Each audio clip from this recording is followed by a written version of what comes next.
So here's a situation you're bound to live in your collector journey. You buy one coin, then another, and all of a sudden you have a bunch of coins and you are struggling to keep track of them all. Today, let me show you how I catalog my coins. Why cataloging your coins is very important. Not only for the proper enjoyment of your collection and research of the history behind your coin, but as a proper way to manage your collection as an asset with monetary value, because it isn't an asset. Depending on the dealer you get your coin from, your piece might come with a tag, like this one.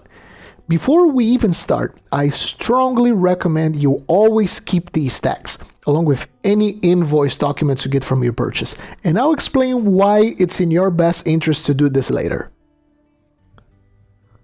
But of course, you are going to buy from multiple dealers as time goes on, and the coins will come with more or less complete tags. Sometimes you won't get any tags or information at all. That's why we are going to make our own, quote-unquote, standard coin ID cards. You can do it as an Excel spreadsheet, you can do it on paper, I don't really care. What we're aiming for here is a standardized set of informations all our coins, all of our collection will have, all stored in a standardized format for future reference. Let's start by the basics. I've chosen this tetradrachma here as an example. Let's first register the basics of our coin. The issuing authority, and if applicable, the leader who struck this coin.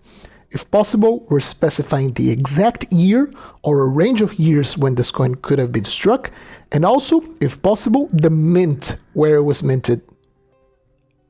Then we're specifying the metal our coin is made out of, and its physical dimensions. The diameter in millimeters, and sorry to my American friends and their imperial system, but the standard used in numismatics is the metric system.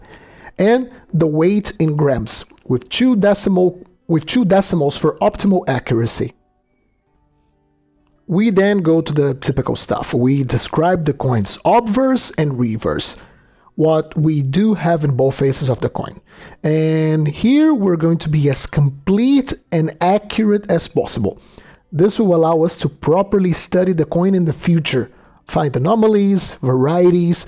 Basically, we want to be as descriptive as possible about each side of the coin. We then head to what I call peculiarities.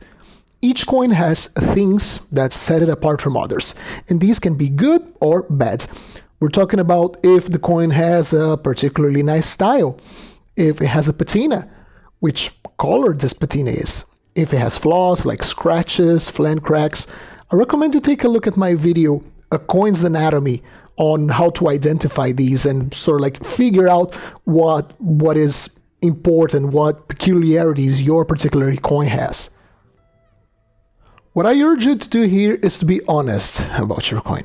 If it has a test cut, like this coin here has, disclose it, please. Honesty is everything in the coin market, and fully disclosing good and bad things about your coin is the best way of doing business if you ever sell your coin, as many customer-dealer relationships in this market are based on good faith. We then get to catalog references. For every kind of coin out there, someone has made a catalog with all kinds of coins, varieties, obverse and reverse combinations available for that niche.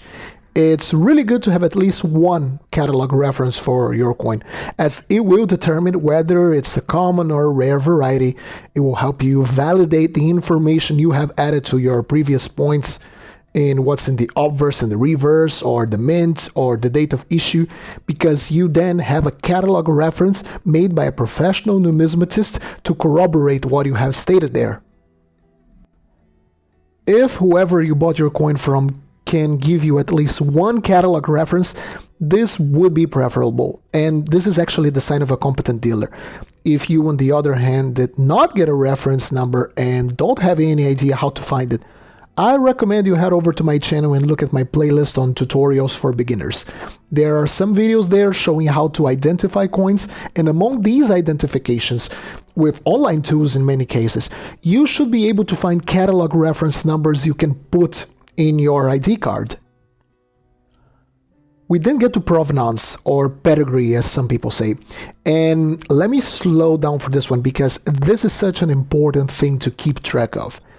When you buy a coin, particularly so when you aren't acquainted to the type and can't authenticate a piece, you really need to rely on the expertise of others to identify your coin and to avoid fakes. Provenance is a list of who owned this coin previously, or who sold or auctioned this coin in the past. The single most valuable thing an ancient coins dealer can build over time is a clientele of faithful clients and the fame, the reputation of being a venue that sells authentic coins. And this generates an opportunity. Let's say I'm interested in buying a coin from you.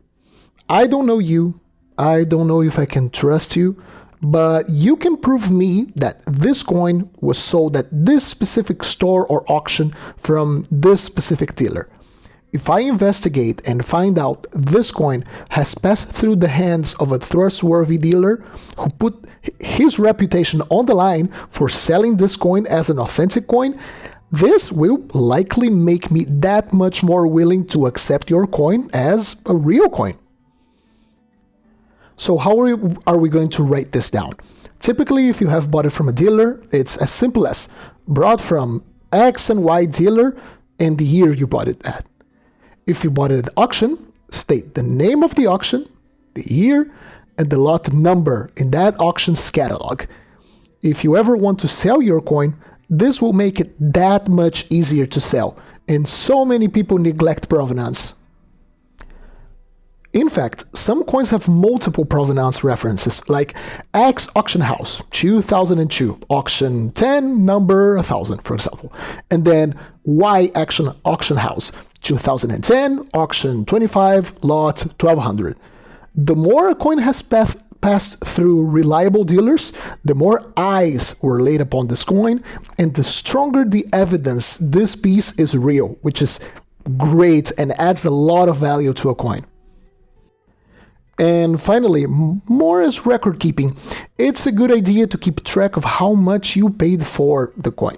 Even if you don't plan on turning a profit when selling a coin, fortunately, this is a hobby where each piece you buy does have a value as a collectible.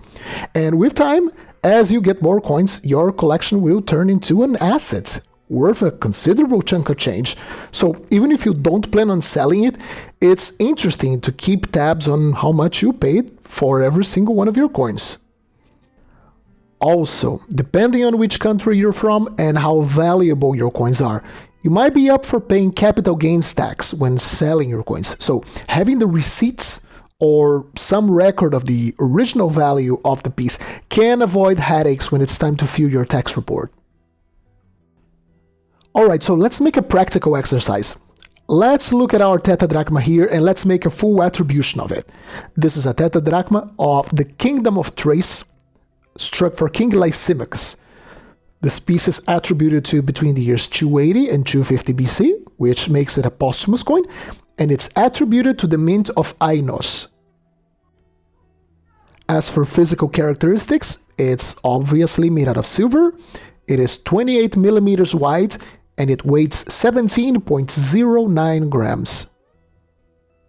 For the obverse, an adequate description would be bust of Alexander, diademed, looking right, with the horn of Ammon.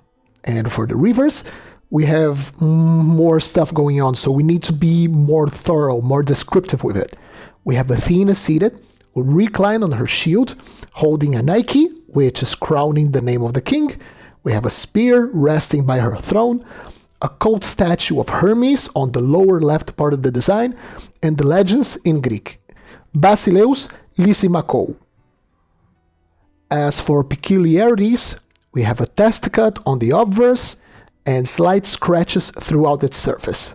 For references, fortunately the dealer has provided two reference catalogs, May Dansikale 2691 and Müller 114. And if you get a Roman coin, for example, it's going to be Roman Imperial coins or Roman Republican coins. It's going to change depending on your type of coin.